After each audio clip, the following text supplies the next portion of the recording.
ഇല്ല ഞാൻ വരുന്നില്ല. ഞാൻ അടുത്ത വർഷം വരാം. നിങ്ങൾ പോയി സന്തോഷത്തോടെ പോയിട്ട് വാ കേട്ടോ. ആരാ അമ്മ വിളിച്ചത്? എവിടെയാ പോകുന്ന കാര്യം പറഞ്ഞേ? എടി എൻ്റെ കുടുംബത്തിലേ എല്ലാവരും കൂടെ 2 ദിവസത്തേക്ക് ടൂറ് പോകുന്നു. അതിന് എന്നെയും കൂടെ വിളിച്ചതല്ല. ഞാൻ പറഞ്ഞു ഞാൻ വരുന്നില്ലെന്ന് പറഞ്ഞു. അമ്മ പൊക്കൂടായിരുന്നോ? വല്ലപ്പോഴും അല്ലേ എല്ലാരെയും കൂടെ ഒക്കെ ഒന്നിച്ച് കാണാൻ പറ്റുന്നേ. നീ എന്തുവാ പറയുന്നത്? കൈ പൈസ ഒന്നും ഇല്ലാതെ എങ്ങനെ പോകുന്നു? ചുമ്മാ അങ്ങ് പോയാൽ മതി.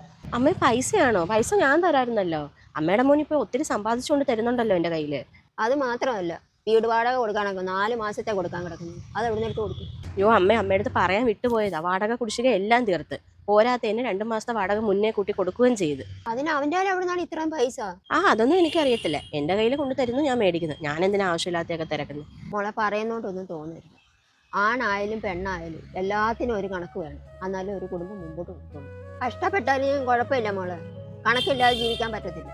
വരുമാനത്തെക്കാട്ട് കൂടുതൽ പൈസ കൊണ്ടുവരുമ്പോഴേ അളവിലും കൂടുതൽ കൊണ്ടുവരുമ്പോൾ നീ തിരക്കണം. അത് എവിടുന്നാ, എങ്ങനെന്നാ, എവിടുന്ന് കിട്ടുന്നു എന്ന് തിരക്കണം ആദ്യം. അവൻ കൈ നിറയെ പൈസ കൊണ്ട് തരുന്നെന്ന് വിചാരിച്ചേ നീ അതൊന്ന് മേടിച്ച് വെക്കരുത്. അത് എനിക്ക് നാളെ ദോഷം ചെയ്യും. ശരി അമ്മേ, ഇനി ഞാൻ ശ്രദ്ധിച്ചോളാം.